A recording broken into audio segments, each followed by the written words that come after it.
am Sure Sports. You know me there, from coast to coast representing. I mean, I say this is Righteous representing for Omar. You don't know, come get your sports over here from near and far. Boy. Me say I am Sure Sports, one thing me sure about. When me say sure, that me not doubt. Come get your sports, get it over here. Come subscribe, repost and share. I am Sure Sports, one thing me sure about. When me say sure, that me not doubt. Come get your sports, get it over here. Come subscribe, repost and share. If me not sure, that me not say it. Know who score, that me not say it. Never know no game play, that me not say it. If me never see no game, me not know who play. For your sports news, better come over here so. For your soccer news, then come over here so. If you don't love sports, still come over here so. For the day done, you are gonna love over your son.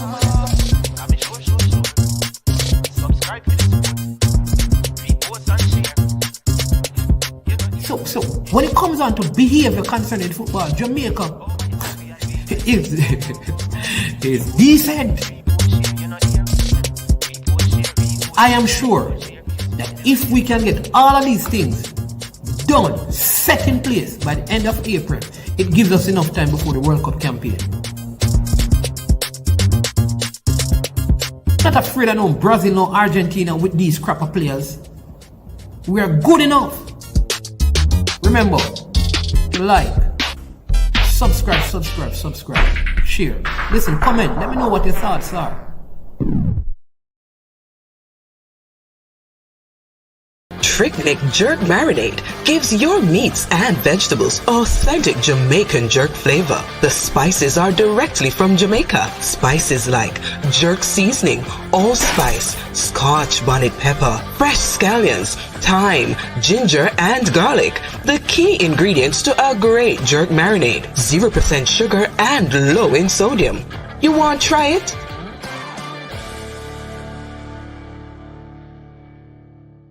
Made up of 18 Jamaican herbs and spices, add delicious, bold flavor to your next grilling experience. Flavoring sauce, a marinade, basting, condiment, or topping. Trick Nick Jerk Barbecue Sauce.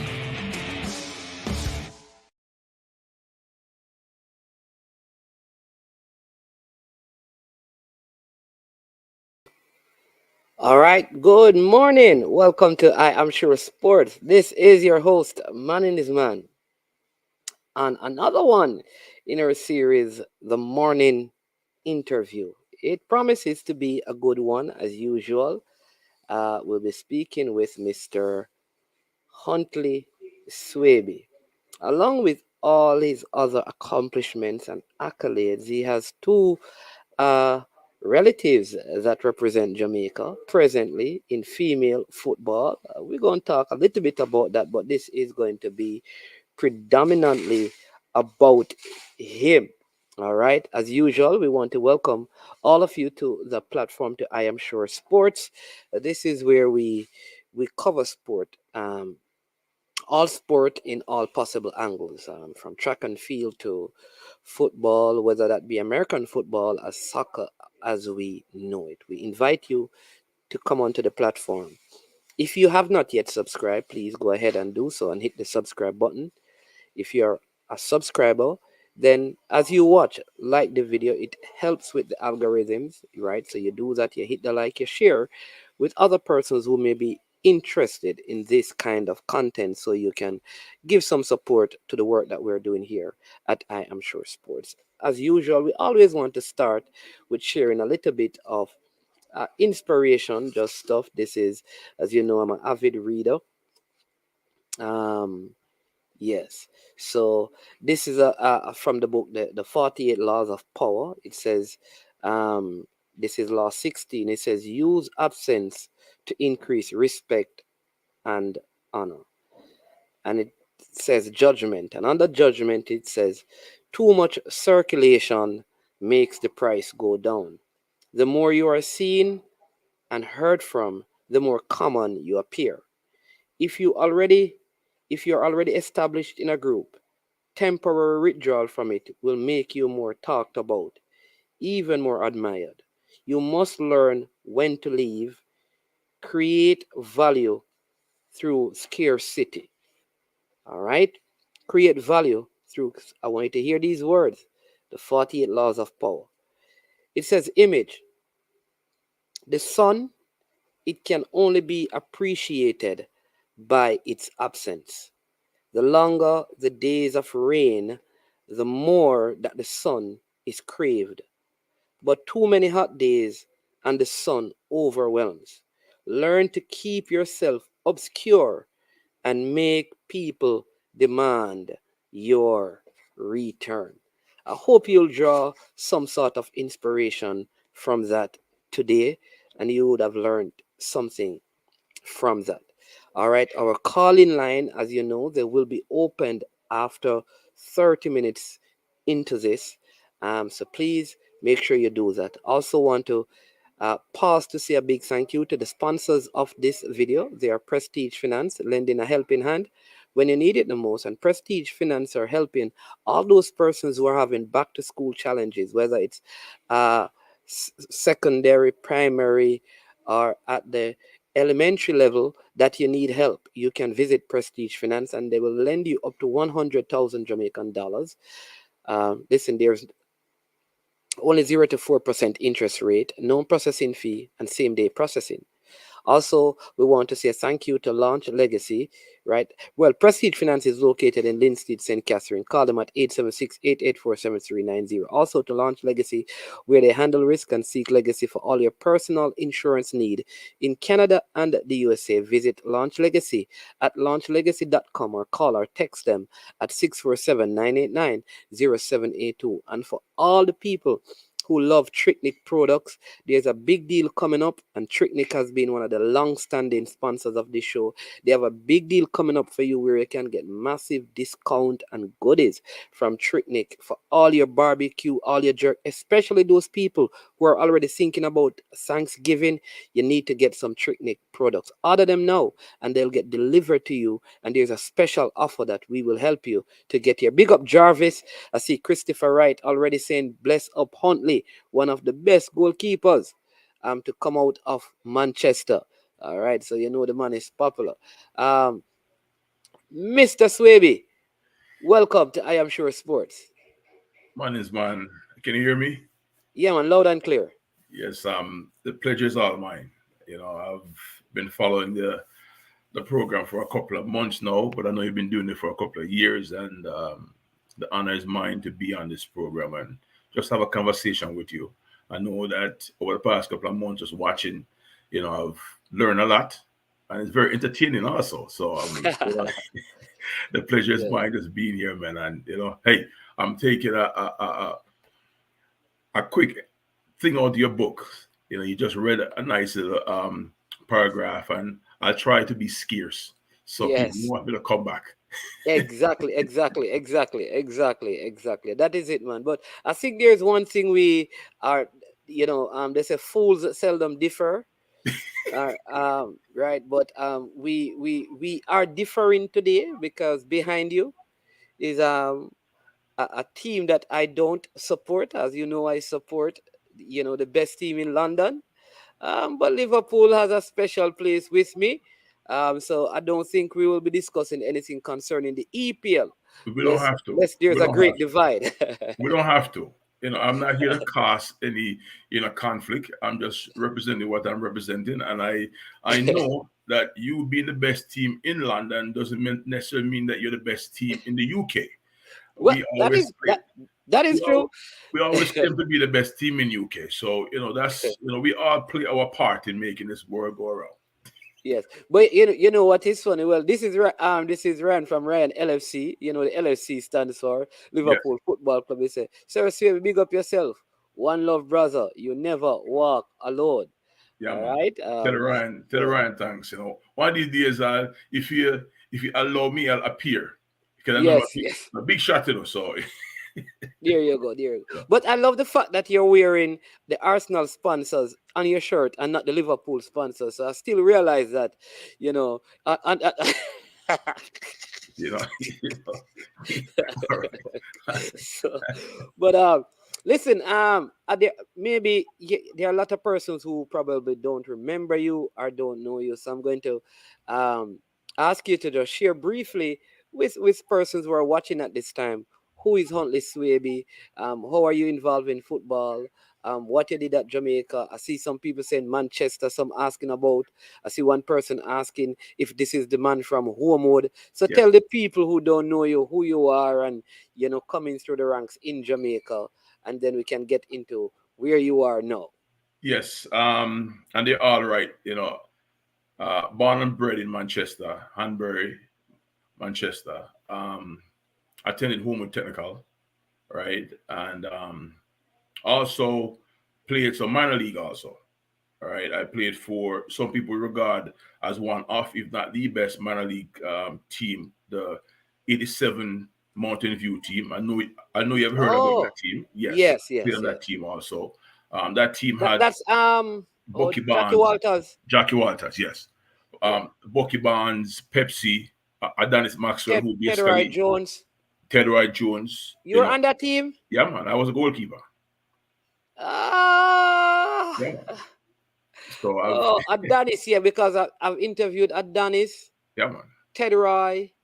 I know I've spoken to Troy. He hasn't done an interview yet from Yeah. that group. There's some other player that was on it, Bucky It was Barnes. Yeah, man. Bucky Barnes was on it, man. It was a packed group. And obviously going to Homewood, my family have a long-standing ties with Homewood, so it was natural for me to attend Homewood Technical. Played 3 years the Castle Cup in Homewood. Get selected for all the Casta. Also during my time there, I got selected for the under 18s, national under 18s. When I left school, or right before I left school, I joined Kurt Vine and Right. played I see Kurt Vine for 3 years. Christopher Wright saying that on Kirk Van, Yes. right? Yeah. Yeah. Played Kurt Vine for 3 years. That's when they were in the Premier League? That's when in the Premier League, yes. Okay. Yes. In That fact, Kirk I Van team joined. was good. Had Yeah, a I very joined nice the year. field as well. Yes, I joined the year before we qualified. So we basically, I was part of the group that qualified that group for Premier League. Right. Very good, very special group. But we were young. We were very young. Very, very young. Who are some of the players on that Kirk Van team or on that Homewood team that were standout along with you? Homewood team. Let's go back to Homewood team. You had players like Robert Parks. You probably know him as Sticky. Yes. Yes, and he also played for My Gully. All right. Right, when Mile Gully was in the Premier League. My Right, Gully, right. yes. Sticky. Right Yeah, after. man, Sticky. Right Yeah. And players like Christopher Elliston. All right. He was a centre back, very, very good centre back. Who was Dave Anderson. I'm in Sweden, my younger brother. I'm gonna blank right now, but there's a ton of top players. All right, that's Homewood. Talk about the Kirk Van team. The Kurt Vine team. Because they were a good team in the Premier League. Yes, you had Robert Parks play for us also. You had Craig Tomlinson. All right. Craig ended up, after playing Premier League, moving to Seattle and playing for the Seattle Sounders when they were in the A-League and won the U.S. Championship with them playing the A-League. So he was a quality player also. When they got to the MLS, he was a little bit, past his prime, so they didn't really offer him anything. I think he still coaches in that organization also, or some sort of affiliate. Who else? I'm drawing a blank right now. Okay. Yeah, that's all right. Unexpected question. So yeah, I see here Jarvis, they call Bones, said, I remember our team came together at Marcus Garvey. I was a goalkeeper for Marcus. Yes. I remember Jarvis. Jarvis, speak of himself. Yeah? Yes, I remember him. Yeah, and he said that I remember the DJ contest. It was mad. I guess there was a DJ contest between Marcus Garvey and Homewood. And Homewood, yes. So did you play cricket? Because Homewood is known for their cricket. Let me tell you, it's weird. Were you a wicket keeper? I used to be a pretty decent batsman, and I got hit twice in the same spot around my kneecap once, and I said, this is not for me. It's not for me.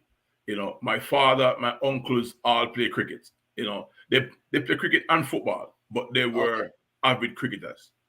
Anywhere there's a match, my father is always, going to sit down and watch a match. my uncles also. But football was my thing. I don't think that the red bar hit way too hard for me.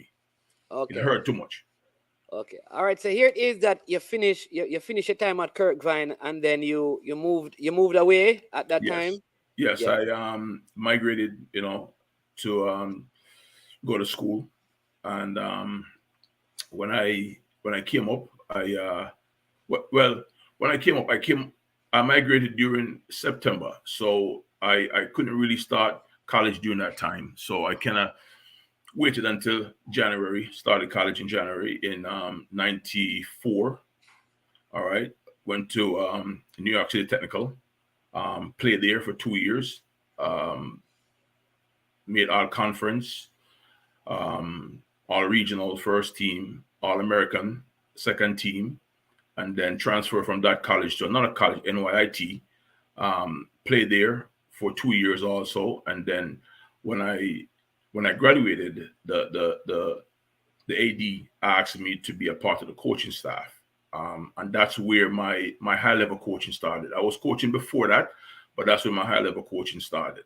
Um, so and from that, at NYT, coach 14, almost 15 years.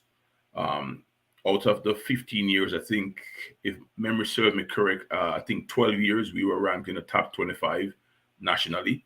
Um, and we won a couple of, I think we won 4 conference championships, regional championship. We won 2 regional championship, went to the Elite Eight and the Elite once and the Sweet 16 twice.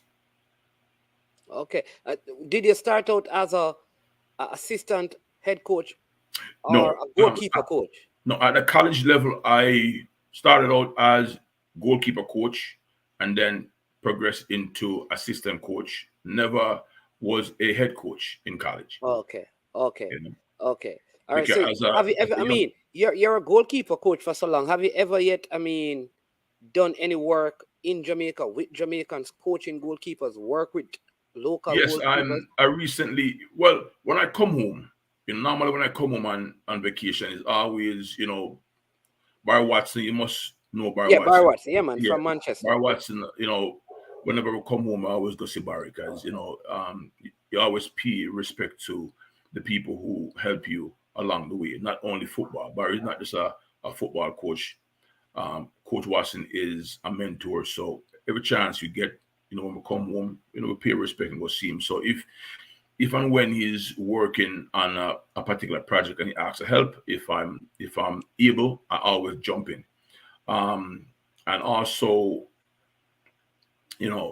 last year, I returned home for about a week and a half, and through the Manchester Football Association, we did a clinic, a coaching clinic, a goalkeeping coaching clinic, and we did that. We had, I think, in fact, that was on the local stations also.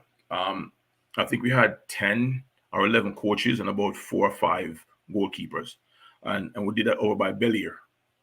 All right. It was well, you know, accepted, and it was a good time. I'm looking forward to do more of those. Okay. Okay. So you have done some work at Yes, that level. All right. yes. So what do you do now? What level of coaching? Where do you where are you engaged in terms of your coaching Well, activities? just to break it down, there is the 2 highest youth level of soccer in the US is the MLS Next, and Right. which is run by the MLS teams. That's why they have the name Right. MLS Next. And then you have the ECNL. The ECNL is the Elite Club National League. Um, Elite Club the elite, National League. yes, the Okay. Elite Club National League. That the difference between both leagues is that one allows the players to play high school soccer and one doesn't. The MLS doesn't allow players to play high school, so their season is a 10 and a half month long season, while the Oh, 10 and a ECNL, half months. yes, the Wow. ECNL allows kids to play um, high school high school football / soccer. I'm just going to use soccer because they're more general terms and that I use constantly. And our league now is about 8.5 months. Now, if you go to the playoff, it extends into 9.5 months, right? But generally, it's 8.5 months. Yeah. So that's your coach. So 8.5 months. That's a very long season compared to what we have here locally for our high school level football. Yes. Whoa. All right. So that's, and how is that going? How is the team doing? What team are you? Well, I am the director for the boys side because you have a girls and a boys side in the club. And both of them have for both of them the season is that long. Yes. Okay. Yes. I'm the boys ECN director on the boys side. So I basically look over 12 teams, right? Because within the ECNL you have a national league and a regional league, right? So and you have from U12 is pre-ECNL. So you have 13s, 14s, 15s, 16s, 17s, 18s. So you have 6 teams on the NL side and 6 teams on the RL side. Right. Because for every age, there's a different age group competition. They don't they're not like us where you have like under 14s, under 16s, and say under 18s. There's under 18, under 17, under 16, under they have everything is under the same banner. Everything under the same banner. And the way it works is a club competition. It's not my team play against your team and then we play against our brethren team. No. It's a club competition. So say it's Manning's FC playing against Huntley FC. On that particular day, we play from U18s all the way down to U12. Yes. Oh, so if you visit my club, it's all your age group team that plays against all my age group team. Yes. On that day. Okay. So one day you have like six that's like 6 games. 6 games, yes. Wow. 6. Well, it's 12 games because not every club has the RL side. We have the RL and the NL. So it's basically 12 games. Now, if you have the facility where you can host 12 games at the same site, then that's fine. If you don't, then you'll have, one group of teams playing NLs will be playing at this site and the RL playing somewhere else. But it's basically 12 games. So is there a way that you identify, you're from Manchester, identify a talent there. Is there a way that kind of talent can be involved in what you're doing? Like, man, this could be an opportunity for me to work with this 13-year-old or this 14-year-old goalkeeper I identified in Jamaica. Let me bring him here and work with him. Is that possibility real? Yes. But it's not as easy as it's spoken. I can say this, and remember, I don't just do goalkeeping. I coach teams in general. But for example, there's a picture I sent you over the weekend where you see me and a young man standing. That young man is originally from Manchester, coached by a friend of mine, and then he told me that he was going to be living in Long Island, and I reached out to him, have him come over, have him try out. He made a team, and he was a very productive player for us last year. Looking forward to him going on to his senior year in high school now to try and see if we can get him seen by colleges, so to try and get him a scholarship. So it is possible. That possibility exists. It exists. But it's not something that just 1, 2, 3 happens. Yes, it's not a lot of things have to come together, including parent and a space being there, I suspect, migration. And also if the player is good enough and a situation where their parent, their direct guardians are not here, but they have family staying in the state that's willing to sponsor them, right?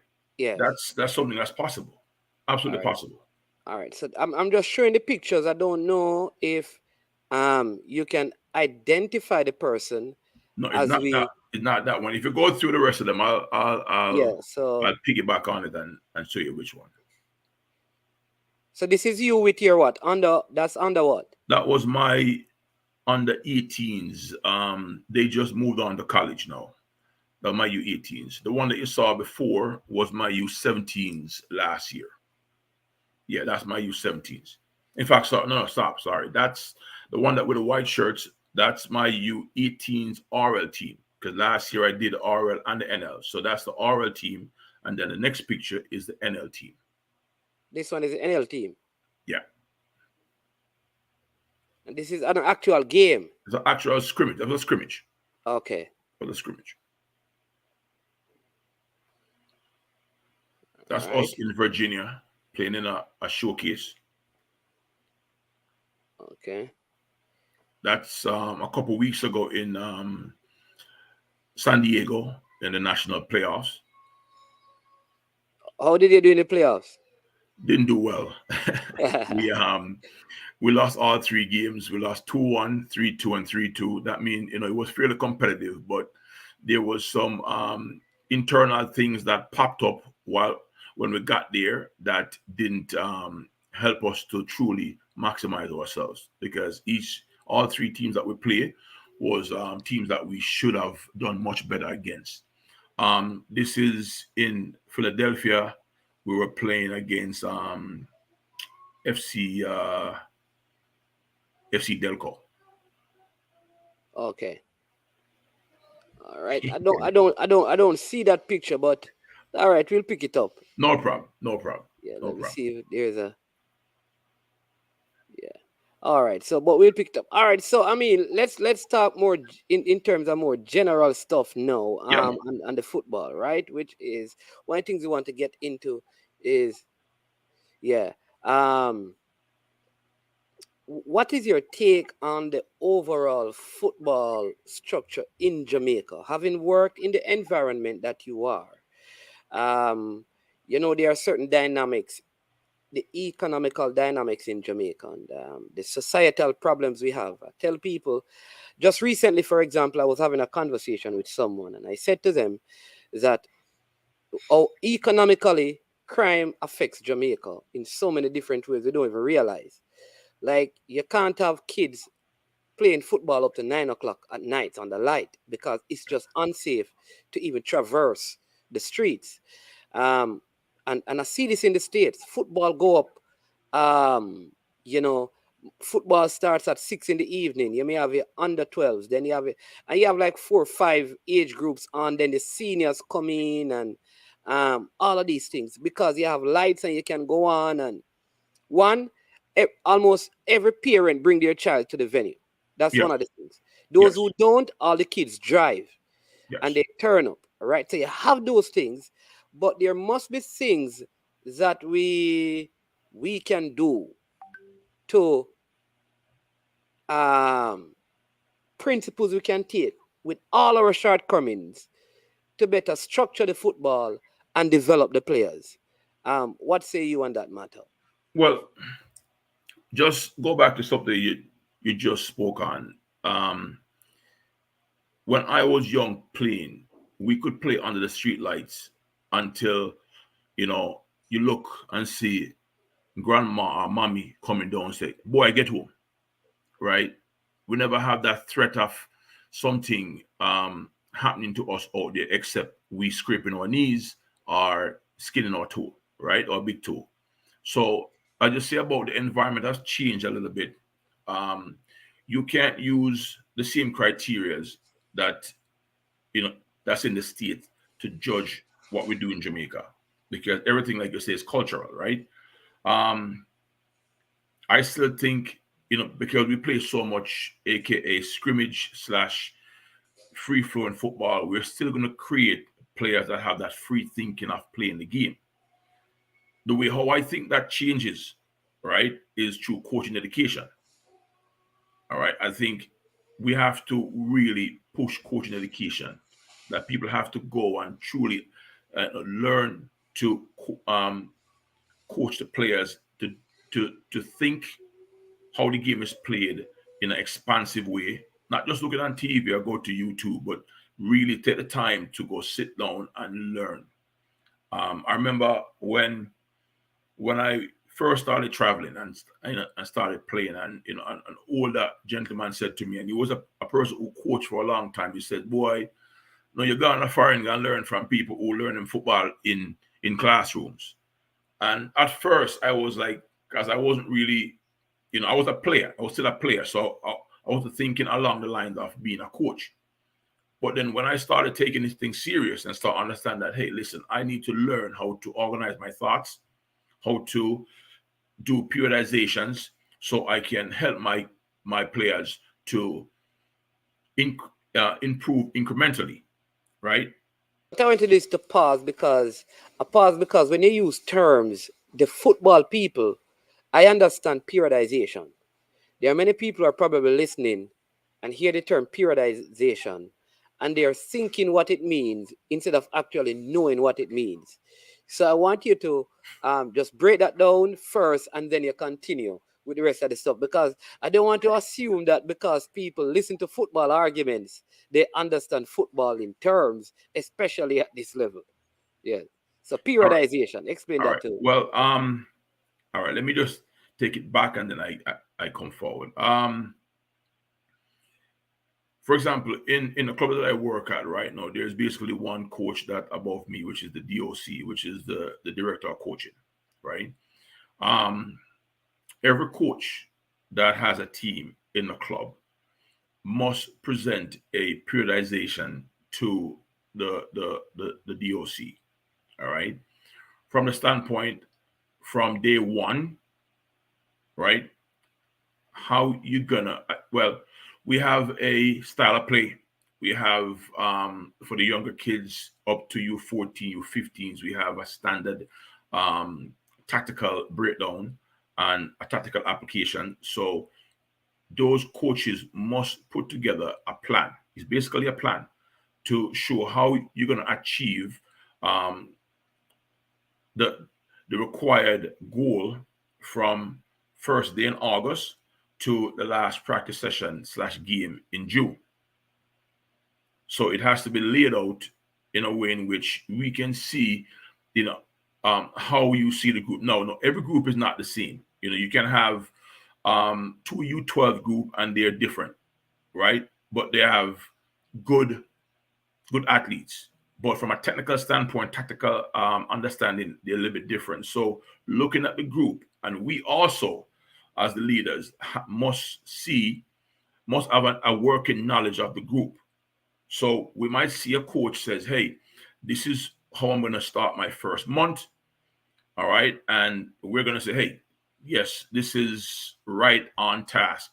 But then another coach might propose a similar periodization. And then we said, that team needs to probably take it back a little bit because this team need a little bit more work from a technical standpoint to even try to achieve your first 4 weeks, right? So it's from that standpoint, you don't just allow every coach to do whatever they want to do, right? So the periodization must fall in line with what we have set up, right? Creating the timelines for measured development. Yes. Right. Which is part of what I think, let's say, coaching education is important. Like, what are you teaching a child at 6? Yes. And I have a good example recently, on my trip, because you always seek opportunities to learn and grow. And one of the things I realize is that I have and I guess you have this, when you have kids in your system from, say, 6 years old and they're 13, they would have gone through certain things. Now, someone joins at 12 and they are, so that at 13, so they are coming in for the first time at the age 13. The place where I was, they had them in a different track, basically. And they have the ones who grew up through the system in a different track. And then they look at those to see, all right, can you come into this track of a 13-year-old? And though they have 2 sets of 13-year-old that are on different what you call growth paths, Yes. because they come into the system at different stages, Yes. which is part of what you're speaking of. Yes. And I just add to that now, in our system, because there's two teams in the age group, if a player tries out and he's good enough to play, then we assess which team he can play on. Now, if he's a top 6 player, right? Mean a top 6 player in the group, then he'll naturally move into the national team. If he's not a top 6 player, then he'll have to go through the RL to get to the national team. Right? Yeah. Now, you have some kids who doesn't test well. They don't, when they get in that training environment, it's nerve. Maybe they just want to, those overachievers that sometimes, the first test they just don't perform their best. Yes. And those kids know, if the kid is confident and the parent is confident, because this also comes from how the parent view their kids and how they see the program. If they're confident, they'll say, all right, fine, we'll take the RL spot. All right. And we're going to assess the kid anyhow. We're going to look at the kid and say, hey, after 6 weeks, when he gets in, he's settled, he's more relaxed around the group, then his natural tendencies start kicking in. He gets into the game, into practice. We also have the teams train with each other, not all the time, but at least twice a month. And then we look at him, and then all of a sudden, this kid is a top 6 player. All right. Then we have to move him, because if we have him play in a lesser environment, then he won't get better. You get to the point where he gets to the comfort zone and stays in his comfort zone. Then we move him into the national team. Now, yes, if the national team has 18 players and those 18 players doing a very good job, and even the player that's ranked 18th is doing a very good job, then there is no reason for us to move that player into the RL. Right. So we keep the players up at 19, work out the system and say, hey, you know what? One player got to sit every week for a game, but we play 2 games a weekend, so you're only going to sit 1 game, right? Okay. So every player still gets to play? Yes. But you sit 1 game because we generally play Saturday, Sunday. But if there's an 18 player and that 18 player is not having a good time, maybe he's a good player, but something off the field is affecting his play at that moment, then we'll move him to the RL. It happened to me last year where I had one kid and he was my manager's son, really, really talented player. But during the high school season, he didn't play a lot, not because he wasn't technically good enough, but the coach at the high school chose to play a style that he doesn't really fit in. A run and gun style, very power play. And he's a lanky kid, but very skilled, really good IQ, and didn't play much. So when he came back to us, his confidence was waning. So we made a decision with him, with the consultation of his dad, and having a conversation with him to say, hey, we're gonna move you to the RL, but if we move to the RL, we're gonna take somebody up. And we moved a kid. He was an 8 for me, but I needed a 7, and the kid that moved up, also the kid who moved up was is Jamaican parentage. Hopefully in a couple of years he can do well in college, and sometimes you can hear about him and I can say, hey man, that one day I might want. But anyway, I'm going to get to that, but I wanted to finish what you said. Yes. Yeah. So he came up and he ended up scoring, I think, 8 goals for us over the last 10 games of the season and helped us to go to nationals. And the next player who went down did excellent for that team. And this year he was moved back up. Right. So, that's the way when we say, working in a club environment where you really have to focus on, well, the ultimate goal is to get the players to the level that they need to get to, because that's the part that we play as coaches, to help players to get to places where they can get to on their own, right? And recognize when a kid is struggling, find out why he's struggling and try to help him beyond that, right? Nice. But back to the periodization, it's just get everybody on the same page, because, for example, management, if it's done correctly, and your team is playing, you're coaching a team, and you know, we're in COVID time right now. So you happens to test positive for COVID and you have to sit off for 10 days. Now your team has to sit, go out and train. So I can call you up and say, hey management, what's the next 3 or 4 sessions? And you say, hey Huntley, we're working on this. And then I would just either take your lesson plan from you, or I would create a lesson plan and then coach your team for you during that time. So that all lends into us doing things the right systematic and progressive. Yeah, No. yeah. I mean, have you produced players who have represented I don't know, have tried out for Jamaica on the male female level, or been in the US system? Yes, in on the girls' side, we have a ton of girls who have um gone on to play in the US system.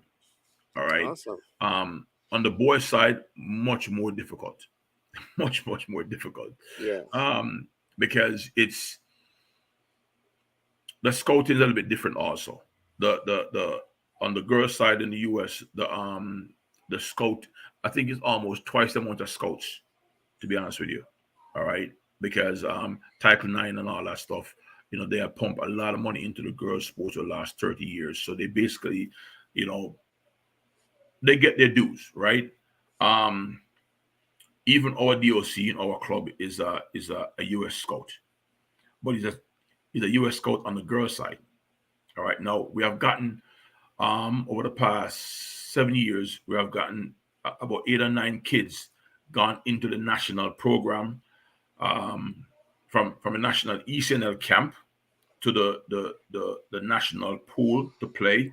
My center back that plays for my O4s, in fact, he just went on to college this year. 2 years ago, he was in the national pool at the camp, set up, trained, and everything. Um, but like I said, the competition is much more difficult. On the boys' side, the player that we all thought I was going to make it to play for the US was um, my O3. This is his second year in college now. He goes to Adelphi University. Lucas was in the ECNL camp, did very well. He was ranked as one of the top 4 players. But then the following year, he sustained a head injury, and Wow. kid almost died.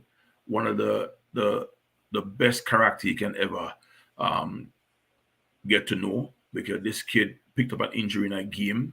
He got kicked in the head by a goalkeeper accidentally. Wow. Nothing. Over the top. He just didn't run a play. He got kicked in the head. Had some internal bleeding. His skull was an earline fracture. Um, and I'm just telling you this because Yes. the end product is also, after this, everything worked out. Had surgery. His recovery was said to be 18 months, but again, this kid had one of the most genuine and hardworking character. He recovered in 6 months. Right, 6 months, and then after returning to play, picked up a knee injury that pulled him out for another 4 months. All right, and still made it to play in college now, but he was on the trajectory to honestly be a national player. But things happen. Things happen. But we have quality. We have quality. It's just that when you get to the final pool, it comes down to who the coaches, who the Yeah. coaches prefer. Prefer, And you yes. can't ask, listen, everyone have their preferences. If I was in that situation, I'm going to choose who I think is going to help me to get the job done. Right. But on the girls' side, we have produced a lot of national players. Yeah. A lot of Uh, national players. all right. So let's get back to Jamaica's football a little bit and talk about that. So I Yeah. know you spoke about the necessity of coaching education, and how that will influence structural and systematic change in the program. But even now there is this uh lacking in clarity as to the direction of the overall program. We have a female team that has qualified for the World Cup second time in a row, but many attribute a lot of that success to the handling of the Marleys and the coaches predominantly, without directly speaking of the federation. Then we have a male team and male teams during this time that have under 20s, senior team that have really failed in terms of achieving the the optimum level of success, which is qualifying for World Cup and producing locally quality players. What are some of the things that you believe that as a nation at the footballing level, coaches and the federation and footballers as well can do to produce better quality locally and a national system and team that is always up there in terms of playing quality football and winning stuff, because we haven't really won anything in a while.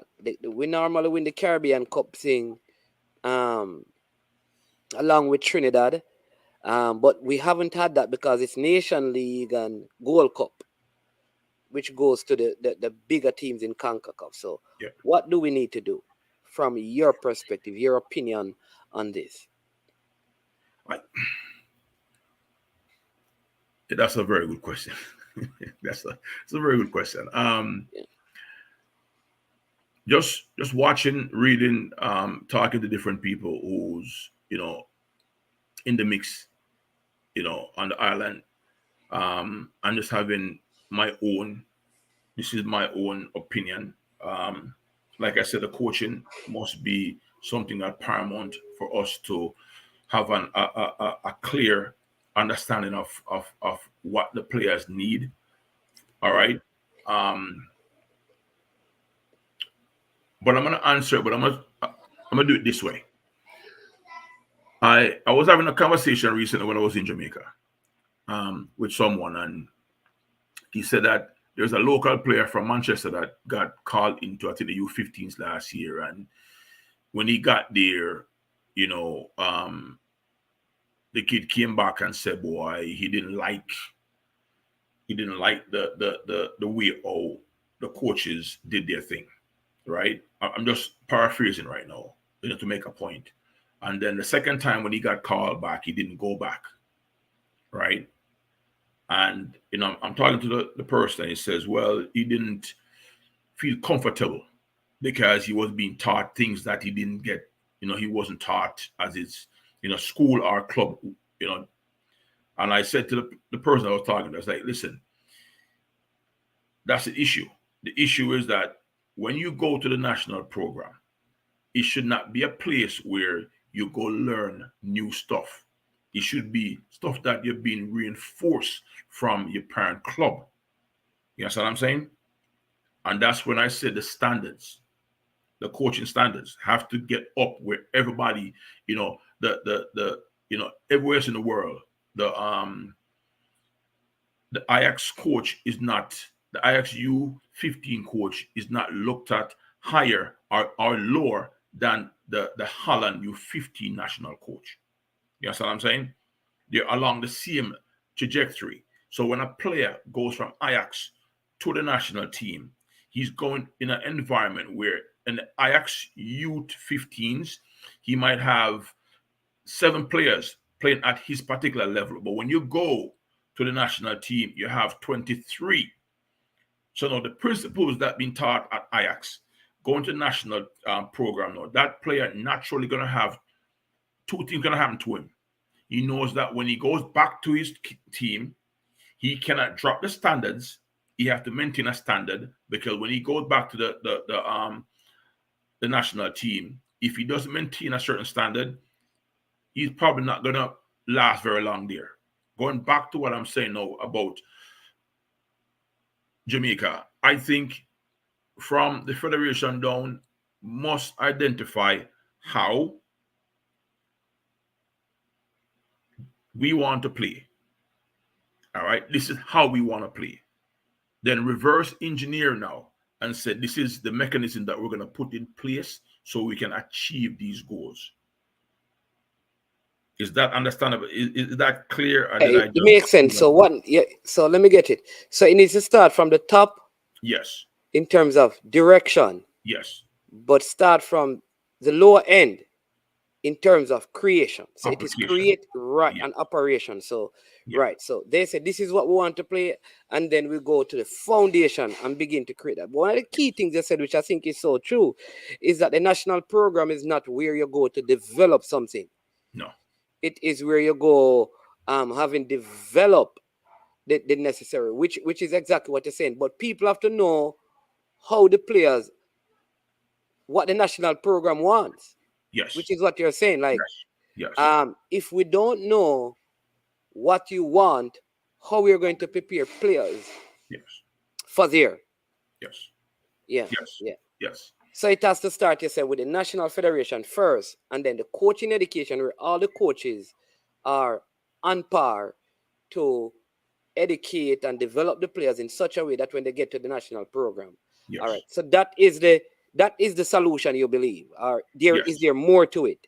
Or if we get that right, it is done. It's a big platform. And I my mentors, when I came to this country, I happened to play for two guys that, coach in Holland, studied in Holland. So, and I've always been a fan of how the Dutch football play. And, about 12 to 15 years ago, there was a survey done in UEFA, right? And Holland had the most qualified coach in Europe. Now, one of the smaller country from a popular standpoint, and they had the most qualified coaches, right? And not even England had as much qualified coaches as Holland. And then you look in Holland, in the Dutch system, all right, the players are almost like they're cut out of the same mold. Whether they're playing for 20, Ajax, PSV, right? Rotterdam, it's almost like they're cut out of the same mold, because in the 70s/60s, when they really sat down and said, this is how we're going to play and how we're going to develop our players, everybody bought in. All right. No, success also will have you buy into something, right? And from the 70s, when they had that Dutch team that went to 2 finals, I think that was part of the trigger that got everybody on the same page. Say, all right, fine, we just need to keep doing this, and we're going to keep getting, creating quality players. So I think we need to really go from top to bottom. You can't go from bottom to top. You start with just creating that standard, and then we, like I said, reverse engineer it, and then we start from bottom now and just develop and implement it all the way through. And it takes time. There's no quick fix to this. It takes time. That is so true. And if you look at the last couple of years, even in the transfer market, you'll realize that, like, the Ajax team that did well in the Champions League, that had that run, they had Ziyech and De Ligt and Van de Beek and De Jong and all of these players. Yeah. Again, we see Anthony from Brazil and Martinez from Argentina. All of these guys getting major transfer, and they are young. So it does say that there appears to be a consistent system of producing players. You remember when you have the Bergkamp and the Overmars, you had the Van Persies, you have all of these players coming. They have always had this of putting out players that, like I said, there's a particular style of play with them, that is consistent. When you look at Van Nistelrooy, I think his name is, and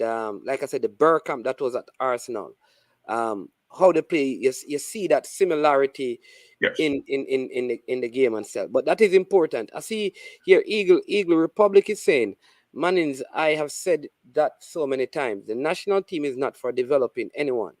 We are walking backwards, and he is what is Wendell Downswell doing as a technical director? And this is part of the thing: is that is a technical director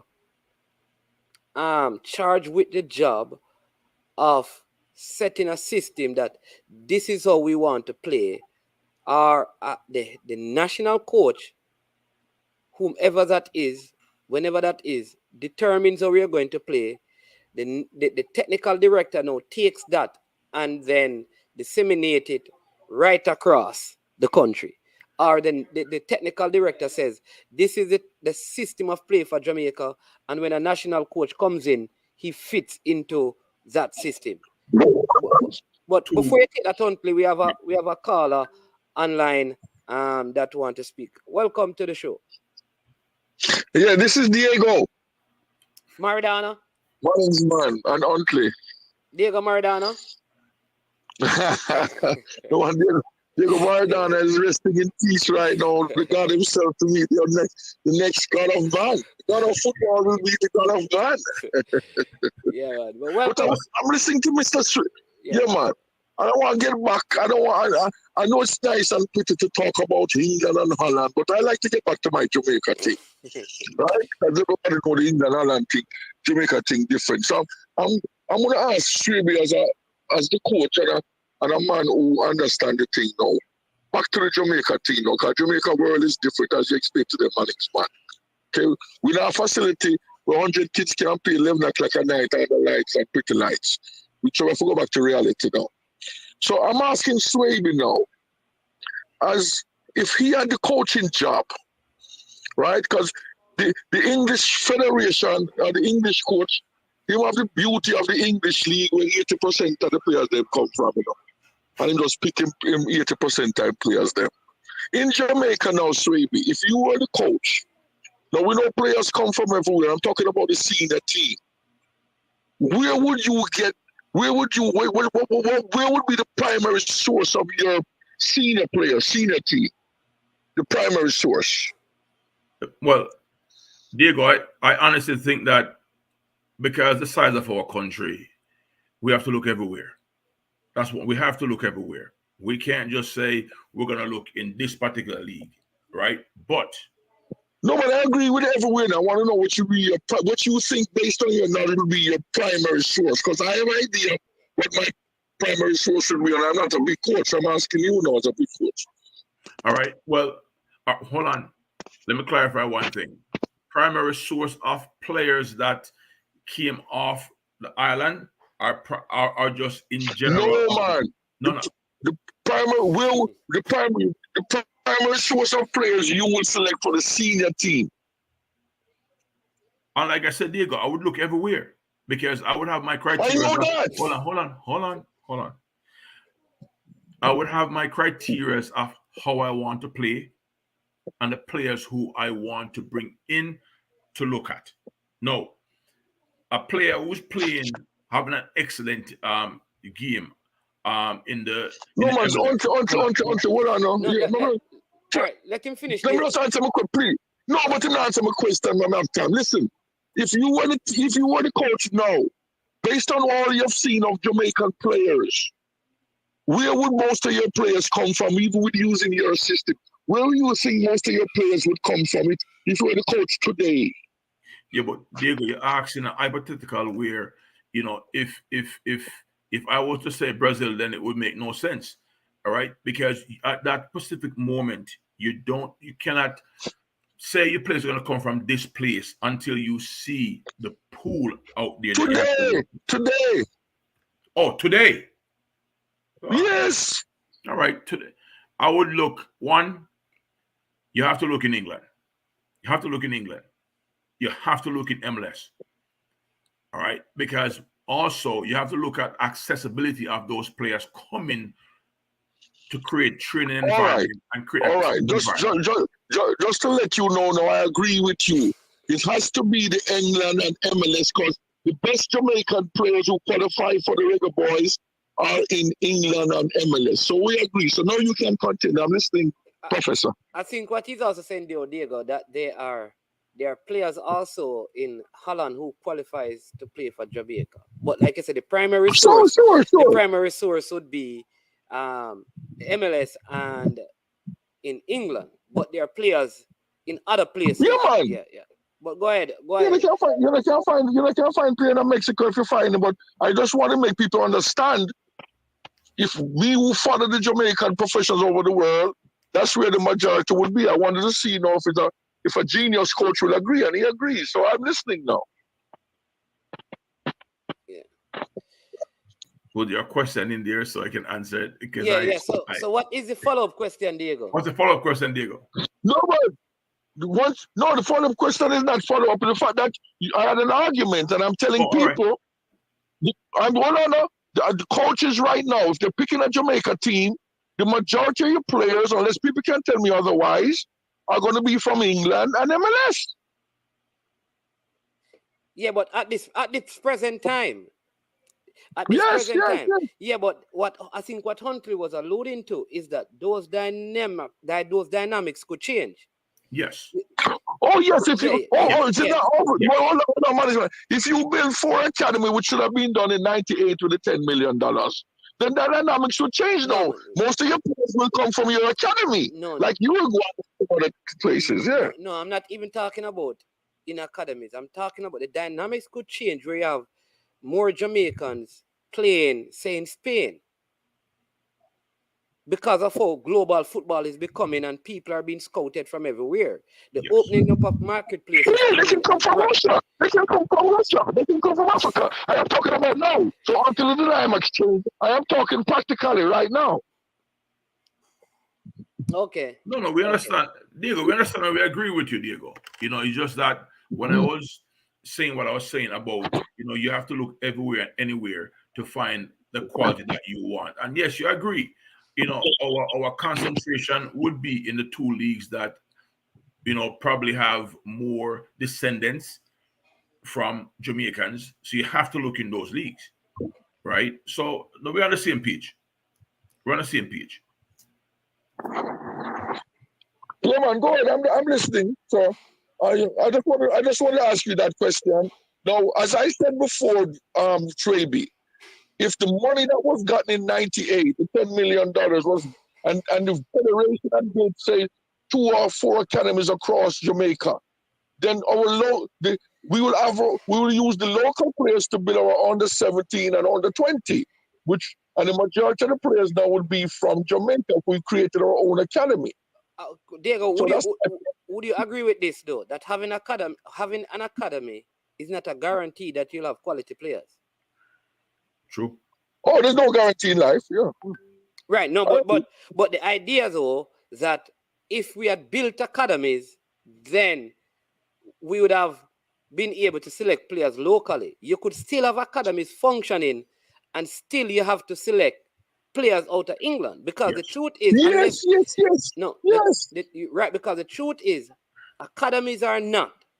If what Huntley said is not done, which is the coaching education, then you probably will have academies, but still have to get most of your players where the better coaches are.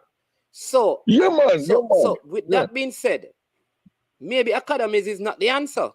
Because if academy is always the answer. No, but always hold on now, because that's what Liverpool and Manchester United and Man City English Federation. All right, hold on, Diego.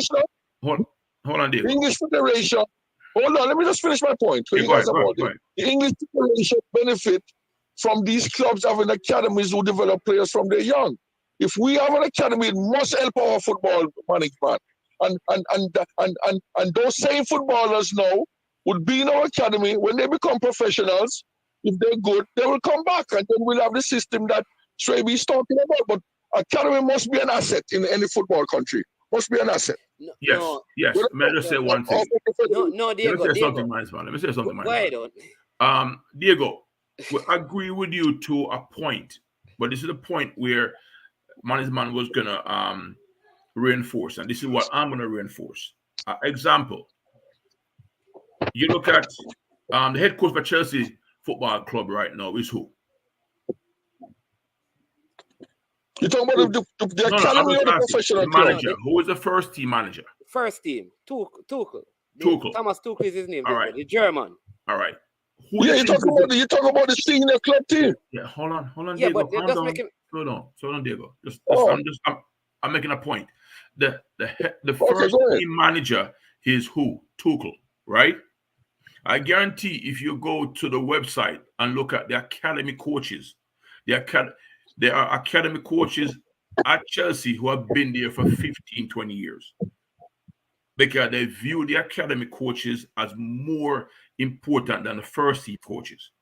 So building the academies is great in Jamaica, but we have to seed it also with quality coaches who's going to give those kids the best. I agree. But you understand what So Diego, because I think we just work this out.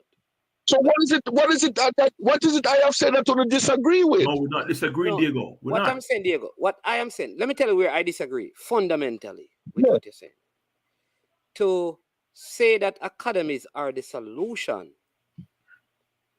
is not accurate. I never said that. What did you say? I never said that. I know. Solution to we're not going to make us win World Cup. The solution to winning World Cup. No, we didn't say. Diego, we never talked. All right. No, tell me, academy for football. It would improve our football. Diego, football. That's not yes. Diego. That's here's where we're coming from. You ask a question. The question you ask is that where would be the source of the players presently? All right, and you said England and the MLS. You went on to. You both agree. And you agree. Yeah, so what are you disagreeing with? So you went on to say, right? Because we said that variables can change, and you agree with that. You went on to say that. Yes. If we had used the $10 million that we got in 1998 to build academies, you were saying that in the same context, which is suggesting that we would have players in the national team because we have academies locally. Okay, so you're reading me wrong. Let me say what I'm saying now. I can use my own words. If we had built an academy in 98, it would have improved our football development in the country. The football development would improve, but it don't mean that those players would. It don't mean that those players would be the best players available. No. Okay, all right. That is the point I'm making. Because what makes player better is not just having academies. Is what Huntley said. It is coaching education. Because if you have fools, Manning's man. Something I agree with you and Huntley with that. All right. You need something. The academy is something that will develop football in your country. It must improve your football. No, when you're picking a senior team, maybe they won't come from the academy. I don't know. All right, let me ask you a question. Are we producing better footballers now than 10 years ago? Yes. Okay.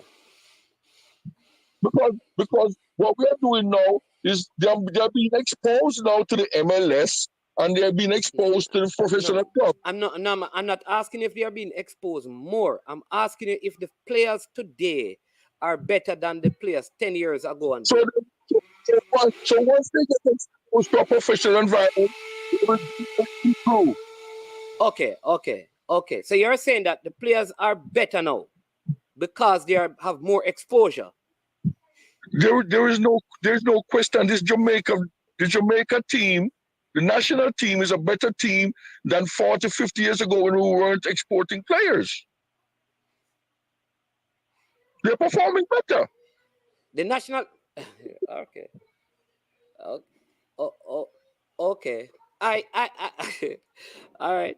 I don't think, in my humble opinion, I think we were producing better national teams. So we disagree now.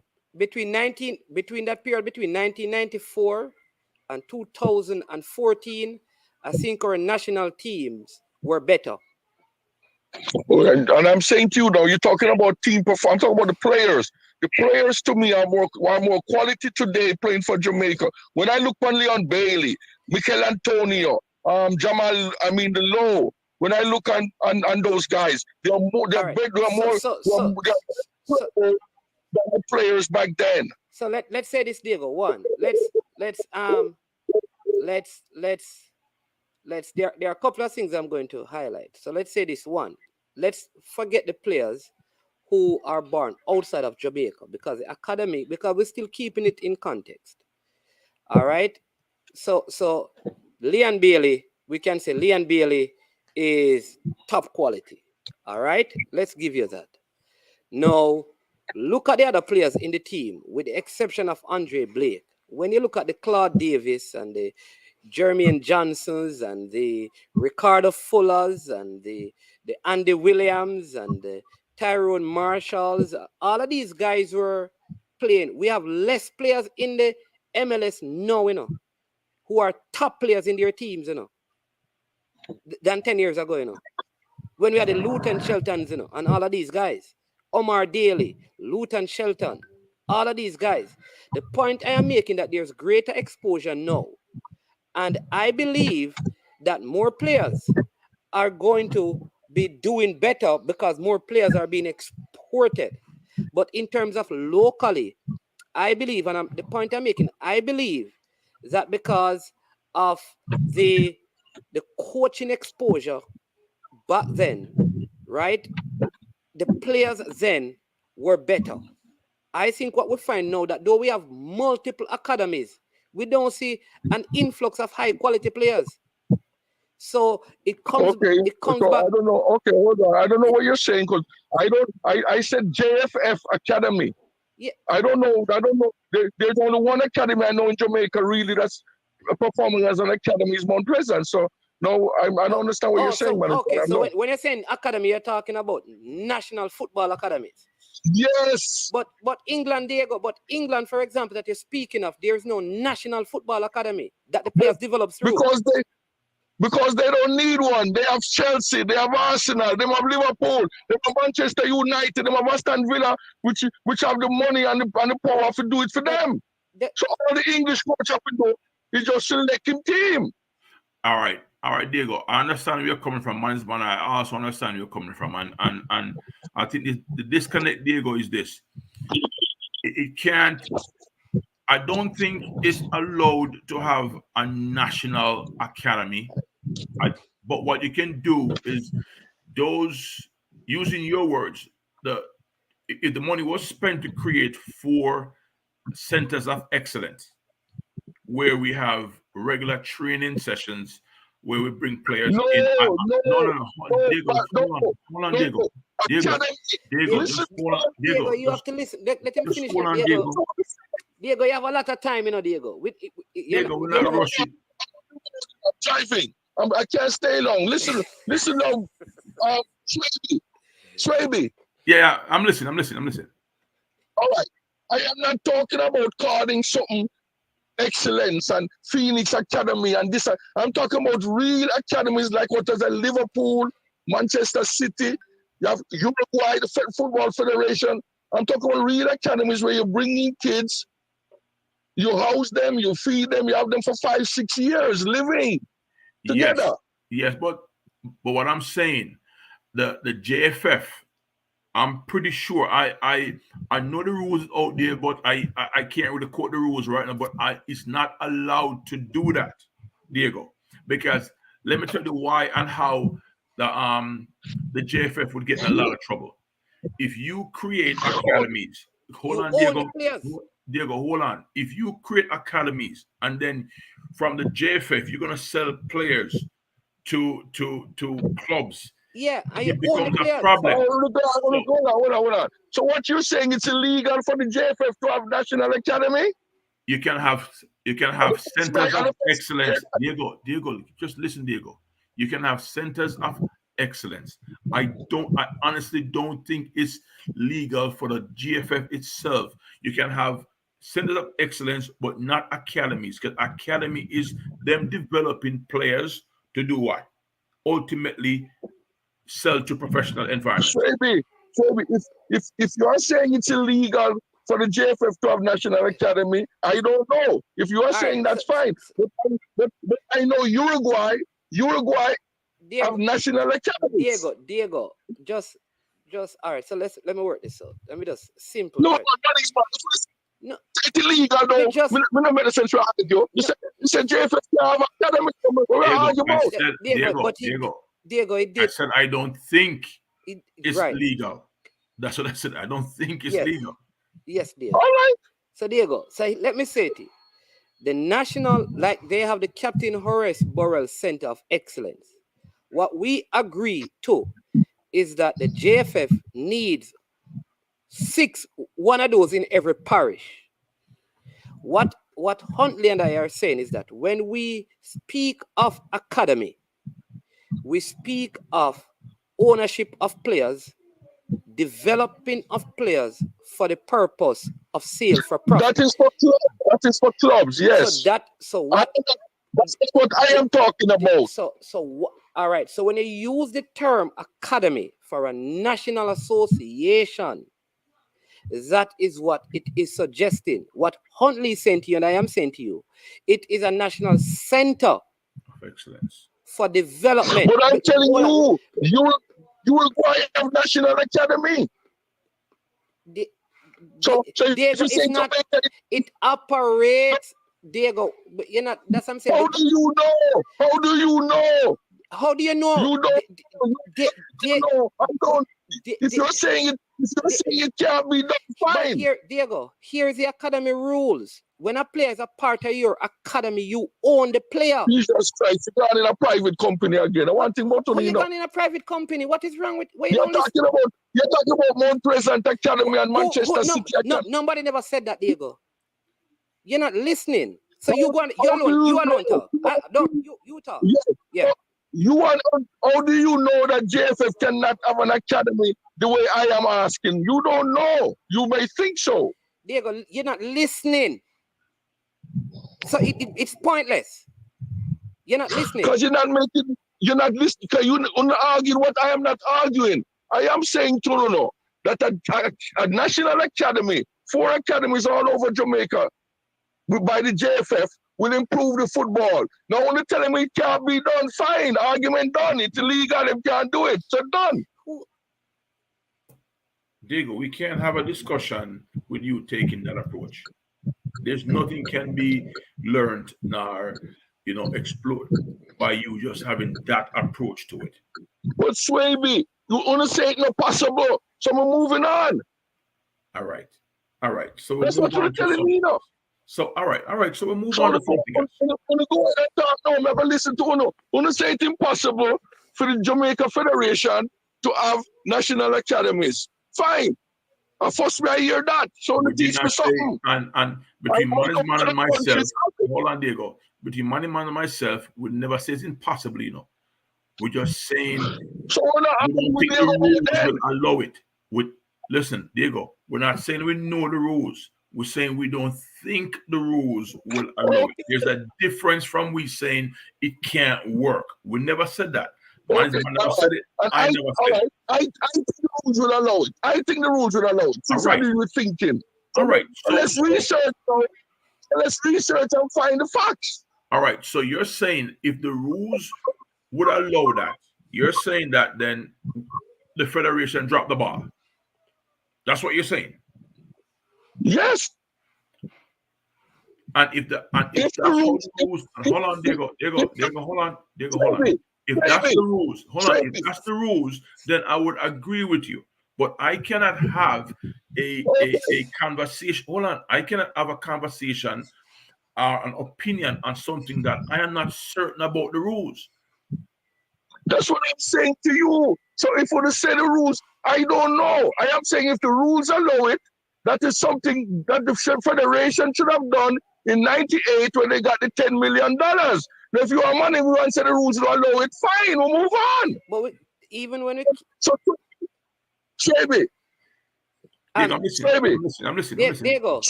Diego. Hold on, money. Diego, you see how long I allow you to talk. You see how long I allow you to talk. Last question. Money's money.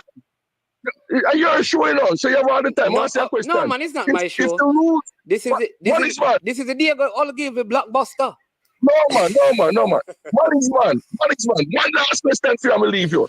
If the rules allow it, that the federation can have academies, do you think it'd be good for the Jamaica Federation to have academies? Yes or no? You can't ask me a question and tell me how to answer it. No, I said, I'm asking yes or no, if the rules allow it. But you can't tell me how to answer the question. Ask me the question. So don't tell me yes or no. Ask me the question and leave it. It's a yes or no question. No. It's a yes or no question. But you can't tell me how to answer the question, Diego. I'm going to ask Swaby. Yeah, I'm here. If the rule, we don't know if the rules allow it, but if the rules allow the JFF to have academies, okay, would you think it would be a good thing? Would it something that you would recommend the JFF to do? If the rules allow you don't ask Swaby yes or no. That is if the rules allow it, yes, Diego. If the rules allow it. Thank you. All right. So let me say this. All right, listen to you, though, man. Right. So let me say it. So you talk and I listen. All right. Listen. I'm listening now. I'm gone. I'm driving. I can't depend on the phone forever. Oh, you can depend if you talk, but you can depend if you listen. All right, Diego, go on. But I'm listening to you. All right, that's no problem. All right, Diego. No, man. Listen, and if it needs to be, you can call back. All right, bless it, bro. All right. Blessings, Diego. Look more. Hey, man, tell you, listen, man. I've known him longer than you have known him, and I'm telling you, him not easy, When him get a point, and him hooking a point, you can't break him off that unless him go eat food or drink water, All right, so let me say this to people. All right, somebody asking me to Google something. Formula, I can send you the link and you can come on and explain. Let me talk. In England, right? In England, the clubs have their academies. They own the players. When a national team operates an academy, if the national team takes up your 12-year rules and say you are going to be at our academy, because that's what an academy is not a place where you go once a week. Yes. An academy constitute you, the player living in, you taking care of them, you're covering everything for them. The national program, I believe, is not designed to operate that way. What the national program can do is have centers in parishes or in confeds where, say, from a Friday, they have camps that they do developmental work. They provide what you call fundamental developmental footballing. Yes. These players, after that weekend, they go back to their clubs. Their clubs may also operate academies, and they are a part of that academy. What the national like the West Indies cricket team had a high performance center. Yes. Even if they call it National Academy, it is not operating in the true sense of an academy. It's a high performance center where they bring in their best quality players from parishes or those things to come in. The national program cannot operate like Phoenix. It cannot operate like Mount Pleasant because they own the players. What they can do is take the transferable principles and use it in their high performance centers and send back the players to their club. Simple. So I don't think we are far apart. It's just you understand me? Manins, we were never far apart. It's just that we all know that Diego is going to express himself regardless of whatever is going to come out of my mouth and your mouth. We know that. We just have to understand, say, we're not saying that he's wrong, or we're saying that we're right. It's just a matter of the principles, all right, and where the rule of law ends up. That's it. Yeah, because, again, and that's it, Huntley, because, I mean, the players at your academy, if one is supposed to be sold, that's you. So when someone is interested in the player, if the player is solely at the JFF and not connected to a club, and a club is interested in them, what happens to that player?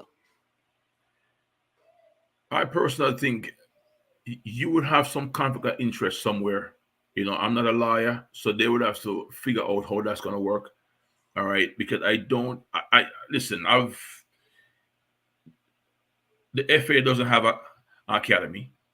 All right, the German Federation of Academy, but they have center of excellence, like you just described, where the players go, and that's where also the national teams or the regional teams go to train, where they look and assess players, right? Let me explain. Now, because of the ECNL and the MLS next, all right.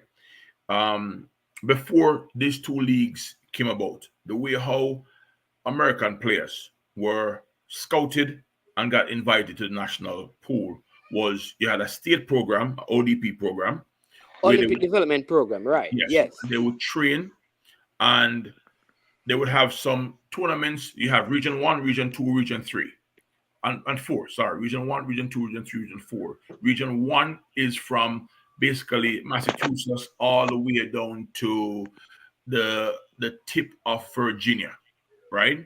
And that's basically 16 states with about 19 associations. So you would have basically these region 1 or 2 or 3 tournaments where they would look at the players in every age group and you would scout the players, put a pool of players together. And then at another time, you would have what you call a regional camp, right? Then the players go into the regional camp. From the regional camp, then they pull a national camp together, right? National camp might be 60 players. And from that national camp, then you would choose the national pool. They might cut that down to about 35 out of the 60 players. And they'll cut it down. And after they go into national camp, then the national 23 or 26 players will be chosen from that. And they play for clubs, but they can, But listen to this, because I think this kind of puts it. And then we have Mr. Devon Porter, who actually is a Jamaican out there in Canada and deals with this. So, Mr. Porter, I'm going to come to you quickly. The Sports City says the clubs. I think this is Simon Preston. He says that the clubs also send the players to school up to 6th form. After school, they report to training. He says these players do not play schoolboy football leagues. Their focus is solely on the club. And then he says, let us stress, this is done all throughout Europe, even in smaller areas such as San Marino and Luxembourg. Then Shari Williams says the Aspire Academy was established in 2004 by decree and is an independent government-funded entity. The best athletes in the country across all disciplines join Aspire at about age 11. All right. Mr. Porter. Man. Thanks for having me, man. Mr. Swaby, how are you doing, sir? I'm doing well, my friend. How are you? I'm good, man. I think you and Mr. Swaby, man, had clarified everything that I wanted to come and say to Diego.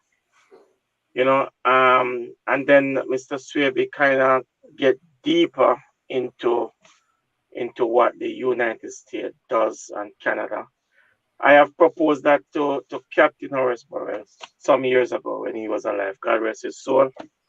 And he was gonna start the process of setting up. That's why he named the Captain Burrell Center as the Center of Excellence.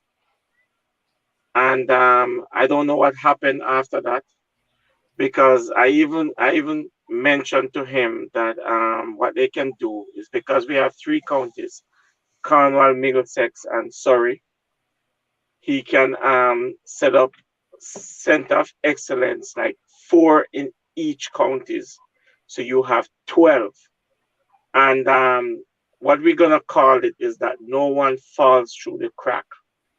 So any walks of life in Jamaica, you go out, the scouts go out and find all these players and they put them in those Center of Excellence. And every weekend, say Friday evening, they go in. One of the criteria is your homework. Your homework is first and foremost. When you go in, you train Friday evening.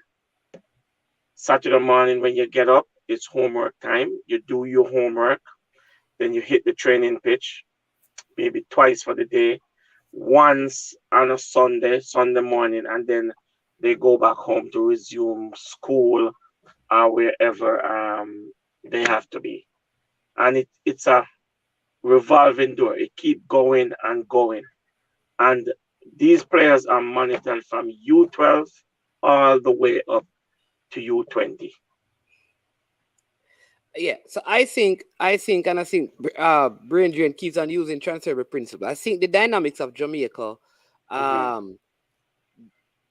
doesn't allow us to do certain things now, and the financial constraints. Those they are very noble ideas, and like what Huntley and I are saying is that if the players, the first thing is if the coaching education is dealt with, and you have systematic coaching, like the pillars of the game are taught by all the coaches in a systematic way, though within the system that they play, you have better talented players and faster players, slower players, stronger players. All of those dynamics will determine who win what at whatever age group.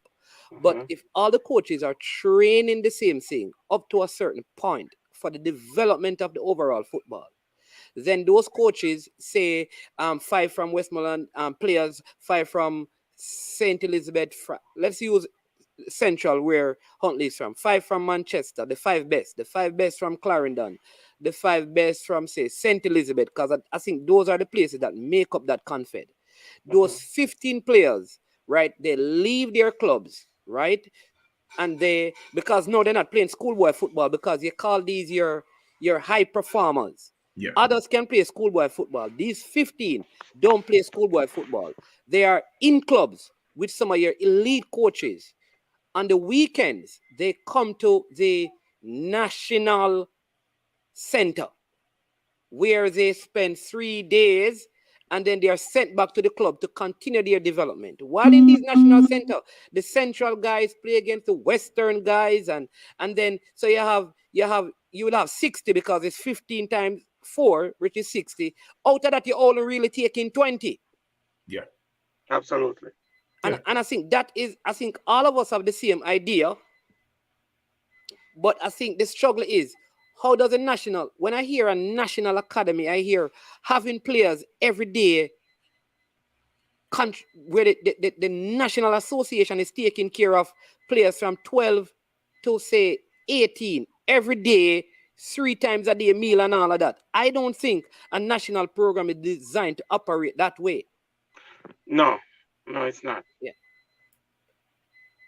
Yeah. Well, I mean, do you agree, Huntley? I mean, I agree. I agree. It's not shake my head. I agree 100%. Yeah. You know, it's not. It's not set up for that. Across the world, it's set up like that. All right. It's a noble idea from Diego, but it's not reality. You know, because like I said, I'm pretty sure I've read the rules somewhere. I just can't quote it right at the top of my head, but it's not allowed to do that, right? And management. Yeah. I'm not gonna cut you, Mr. Swaby. You see, all these ideas that we all have, if the JFF willing to say, ask for help, let these gentlemen come and help us set up a good program, we will come and help Jamaica, because guess what? We love Jamaica. We might not be living in the country, but that is where we are from, and we love Jamaica and would like to come back and help. You know, I have the best youth coach in Canada, in all of Canada, based in Toronto, and he's a Jamaican. He's a Jamaican. I don't know if Swaby know of him, Patrick Lazalo. Yeah, man. You understand what I'm saying? Yeah, and he's a Jamaican. I've heard of him. Yeah. I've heard of him. And he's willing. Laza is, if you said tomorrow morning, Laza, he's ready. Yeah. I think one of my subscribers sent me this, and he's speaking about it. I think this is what Diego and all of us are saying, and he uses the INF Clairefontaine, which is in France. I hope I pronounce it right. It is the Institut National de Football there. I know it's in it's in French, so it may not be pronounced that way. It says, or simply, Clairefontaine is a national football center that specializes in training French football players.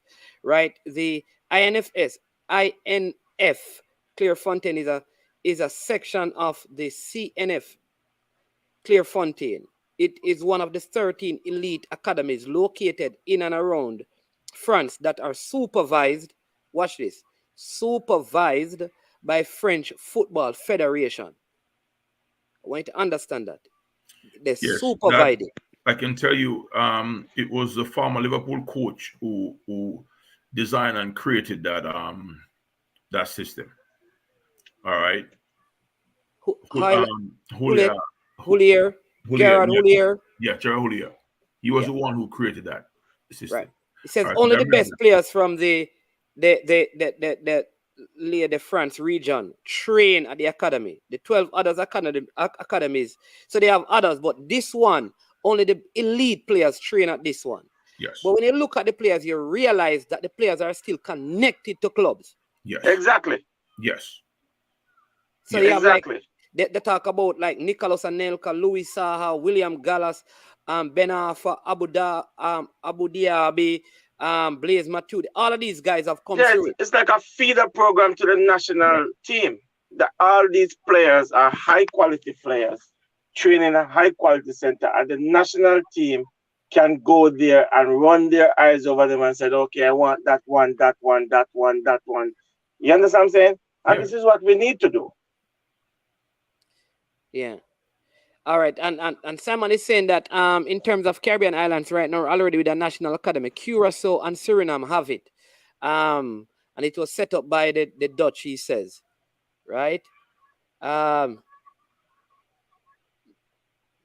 management, Stockholm Syndrome. So Diego was right. God have mercy. Why you're still missing it? You're still missing the point before the game. Before the game, the players are not owned by the federation. The academy in France, they are supervised by the federation. They take the best players. The players, however, belong to club and they still go and train and play with their clubs. Oh, that's hard to understand. Yeah, they're just a governing body. So what they do, so they bring that. So what Huntley and I are saying is exactly what it is. They're bringing the players at specific times. Yes. But outside of that, it wants a supervisor to skirt the law. And then he said, understand. But no. Hold on. Gentlemen, I have to jump off. Thanks for having me. And I might join you a little bit later. Yeah, okay, man, no problem. I appreciate you, Mr. Sport. Yeah, man. Before the game, go ahead, Huntley. But no, it's right. You know, it's skirting the law. But that's why when you and I say I said it, we don't think it's something that can directly be attached to the federation because the rules are not developed like that. Because what they don't want, and you know this, is like in our football, at any point, our politicians get involved, FIFA shut it down. Why? Because it's just the rules. They want to keep it in a way in which people look at it from a standpoint and say, hey, it's as clear as a glass. There is no chickini going on anywhere.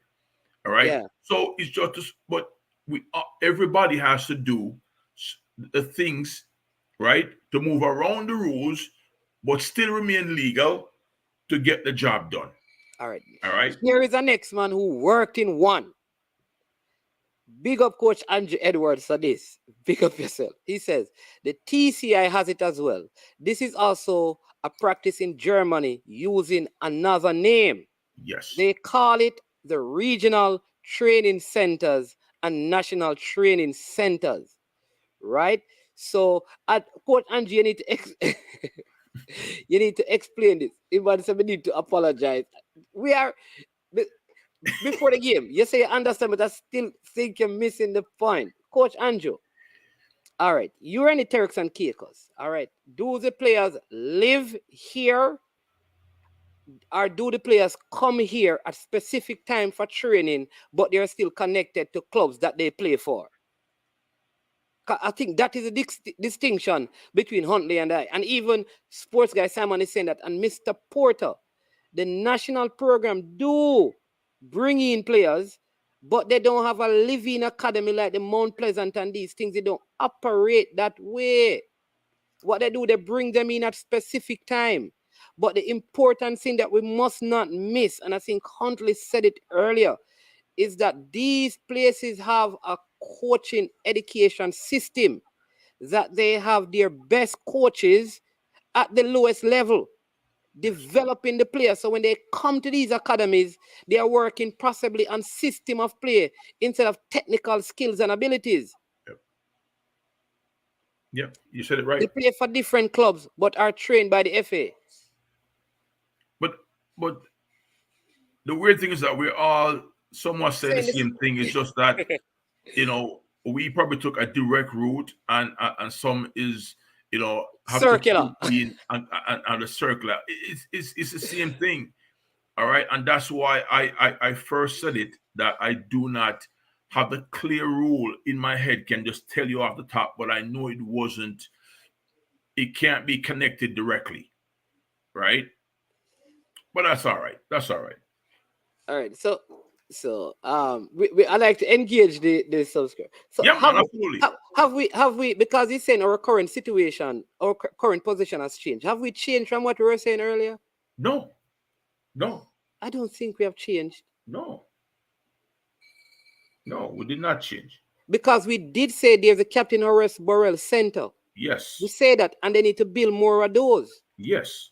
But the players don't live there and are controlled by the federation. Yes. They still are a part. So a Mount Pleasant player can go there and train and come back and play for Mount Pleasant. Yes. Because when that player is sold, he's not sold by the federation. The player is sold by the Mount Pleasant Academy. Yes. And I don't think we have changed. But I think it's a good concept, whether or not we have the willpower as a nation to do it. But for me, I think the point you made earlier is still the biggest point. Right? Which is simply this: the coaching education. Because if you build these centers and don't have the right people coaching the players, it is pointless. It's pointless. All right. Let me see if I can not say it differently, but just use an analogy. Every teacher from grade 1 to grade 9 are trained to teach a particular progression, right? You don't expect the grade 9 teacher to teach grade 1 and jump beyond grade 2, grade 3, no. Everyone from kindergarten, from nursery, right? So it's the same thing, because there's a formal education, right? So it's the same thing with coaching. You're gonna have some coaches who does very, very well coaching U14s, right? Who do a great job, can transition the 14s into the U15s, all right? And he might just like that age group from a standpoint that he's going to coach 14 and 15 and then we'll move them on to another coach, right? And that's what you call quality coaching education, where this particular coach is focused in on his age group, and he's going to do everything that he needs to do to get that age group to where they're supposed to be in 12 months to move them on to the next coach. Yep. Right. So it's all about progression. Yeah. All about progression.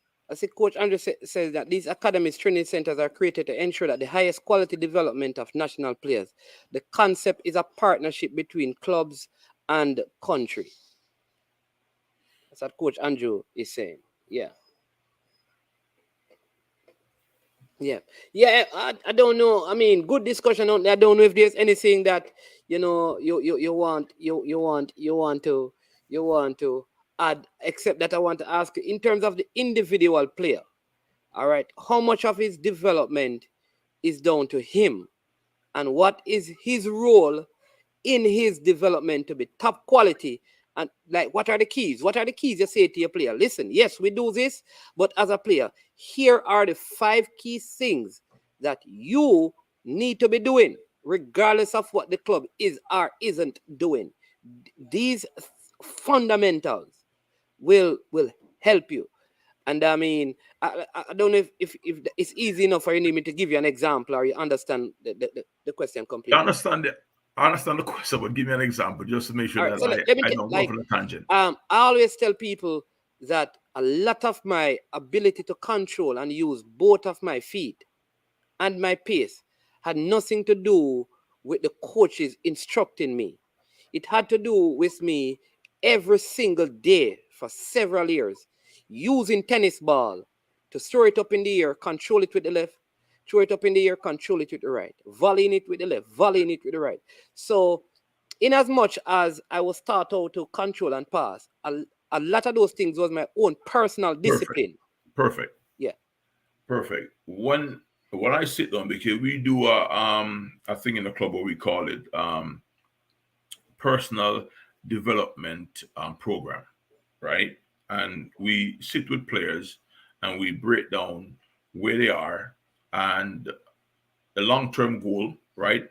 Start of the season, end of the season, and then we have midway conversation or a third quarterly conversation, right?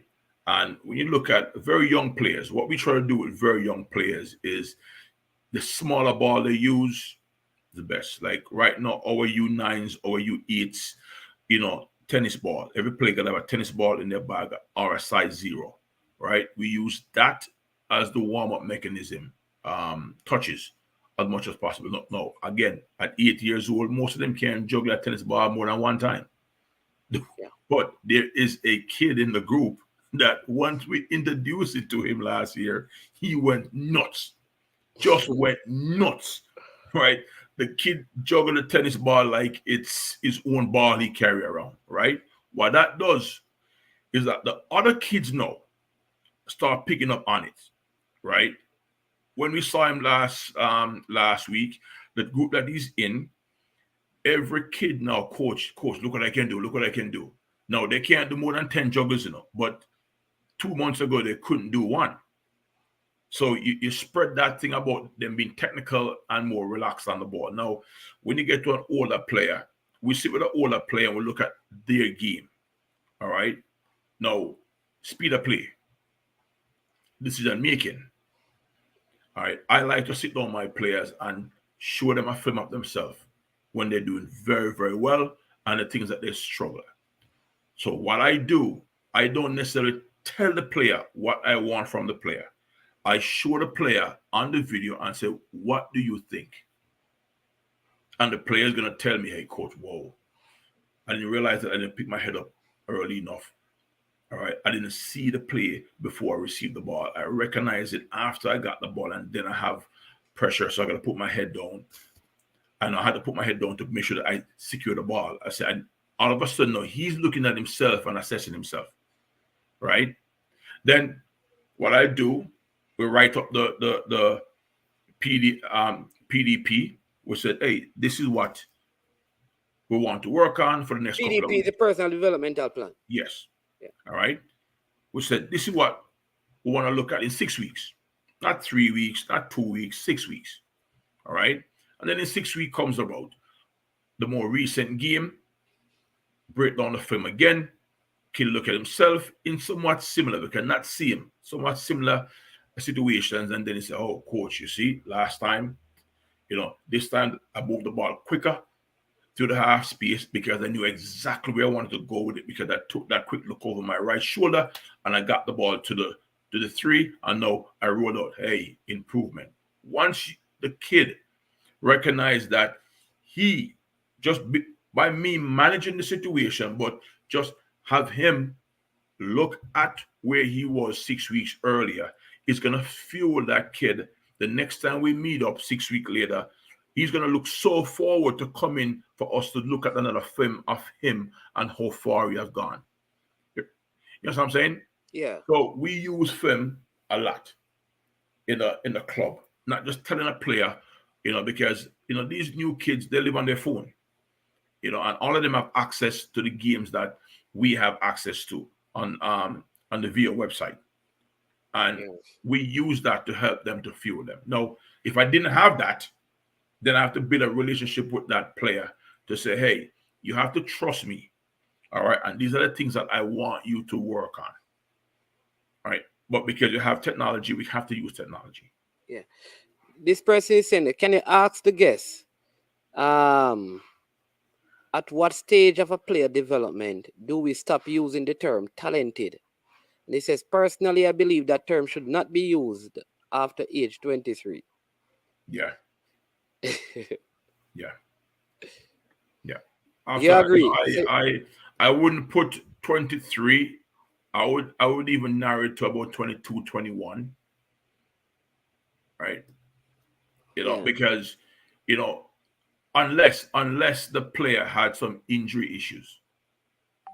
If a player at 18 pick up an ACL injury and, you know, took him 9 to 12 months to get back, then that age moved back a little bit, right? But if the kid is injury free, you know, by the time you get to 23, you shouldn't be, you know, oh, he's a talented player. You should start see it, and you see it right now. You know, hey, don't get me wrong, you know, you have some late bloomers, you know. You have some late bloomers, you know. You have some late bloomers, you know, and that happens sometimes when, you know, a kid, you know, shot up a couple of inches after when they were supposed to stop playing, stop growing, right? You have a kid who at 18 is 5'9", and then at 21 he is 6'2", right? That movement kind of will have the player have some issues physically to play the game until he levels out and stop growing, right? So, but if everything is all equal and you get to 23, you know, unless there's a major injury or illness in the player background, it's going to be tough to keep saying that he's a talented young player. You know, at that time, you know, especially if you're in a very good professional environment, that's a player who should be hitting the ground running right now, know exactly most of his strengths, but definitely his weaknesses, and striving to improve his weaknesses and also improve his strengths. Yeah. All right. I think when you were talking earlier, this comment came in. Envy is a great motivator when you're talking about the play on the tennis ball right there. But this person says, management to the guest, based on what that scenario, what is the context of what he needs to work on? What is the reference point? I thought this had to do with you looking at the videos and stuff earlier. Well, we don't go tactical too early, because I think the more proficient a player is technically, is easier for him to adapt tactically. All right, because if you tell a player, you know, you can be the greatest genius tactically, but if you can't play with the ball, it becomes an issue. So, you know, in our club, we love when the player is technically sound and confident. Now, me and you, a management playing on the same team, doing the same work, you might end up being more refined than I am. But I am proficient enough to play on the same team with you, right? And I'm not going to cause the team harm because I'm so far behind. But again, same players doing the same amount of work doesn't mean that we're going to be the same level technically. But we need to get them technical, proficient to the point where when we start introducing 6v6 tactics, all right, they're comfortable enough to get in and play. All right. Now, I think I miss. Go back to the question I'm asking, because I missed something. I wanted to say something, and I This one. You're talking about reference point. I think he says no, the next one. Yes, reference point. Yes. So, going back to what we say from a technical standpoint, football is a technical game. It's a technical game first. You must be able to be confident and dictate the pace of the game with the ball. All right, no matter how much you're going to talk about pressing and all that crazy stuff, you must be proficient on the ball so we can trust you when you get the ball. All right. So we basically feed that into our players over and over and over. Hey, and it start off with us using the mini balls. A couple years ago, we got some Brazilian balls. It's very difficult to juggle because it was so light. But in fact, we couldn't get the ball because the company went out of business, so we stopped using them. But it helped us, especially because I saw it on the girls' side that they used it for about a year, and I remember watching that team play was a fun thing to watch. All right, but the company went out of business somehow. We didn't continue using them, and we couldn't get similar quality balls. But it's about the technical ability of the players. All right, the technical ability of the players. Yeah, man. All right, listen, Sir Swaby, I want to thank you for coming on. We up into 2 hours almost, but it was such a good conversation, and we will have more. One of these days, we'd love to hear from you talking about some girls football and your relatives who play on the female team. Understand me? To see if they get any of their talent from you, or where that came from. But I want to thank you so much for coming on, and all the best to you and your Liverpool team. Think you have Champions League? Is it this week or next week? Brother, I've been working so hard this week, and I don't even know if we play Champions League this week. I think it is, though. I think it's Champions League this week. You could have a game tomorrow, or is it next week? That's easy. That's easy. I can check right now, but I'm not going to check. I'm not going to waste the time. But listen, man, listen to me carefully. We have been, this is fun. This is fun. I enjoy talking the sport. I like to learn. That's you never stop learning. When you stop learning is when we're no longer above ground, right? So I'm always here. I try to watch as many shows as possible. Even when you're talking about cricket, and I don't watch cricket that much anymore, I try to listen. The only Homewood man who doesn't watch or play cricket, sir. No, I used to watch cricket a lot, like I said, but when I moved to the States, I kind of fell out of that path, but I it was my pleasure being on your show. Anytime, you can always reach out to me anytime, and I'll, definitely. Once I have the time, I'll jump on. Definitely. All right. Yeah. Thank you for having blessings. Me. Thank you so much, Mr. Huntley Swaby. He's our guest today, people. On the early show, it's a New Green sent. Bless up Huntley from New Green. There you go. Yeah, they man. know the roots and things. So bless up. So listen, to all of you, thank you for watching. Thank you for subscribing. Thank you for liking the video. Thank you for sharing. Thank you for also calling in. All right, please hit the like button, hit the subscribe button, and share the content. We have a couple more shows. We have a couple more guests that will be on with us today. You will see the notification. Please, you have to hit the notification bell so you can get them. I am Manning's Man. This has been I Am Sure Sports. And as usual, when it gets to this point, we say we are over and we are O-U-T out. Yo, watch about dog, SK New Erdis, the body out there, Sniper King I represent for I Am Sure Sports. You get to me, I say, when you want the latest news and sports and updates and all of that, check out I Am Sure Sports. You know the thing goes in. Remember, you cover the whole island. Remember Kingston, Westmoreland, Galchester, Ocho-Race, Galtigo Bay, everywhere. I Am Sure Sports, check it out for the latest news and latest updates. Sniper King I represent. Where them feel like, yeah, someone on for the food from young, from where they knee height. I Am Sure Sports. Yeah, dog.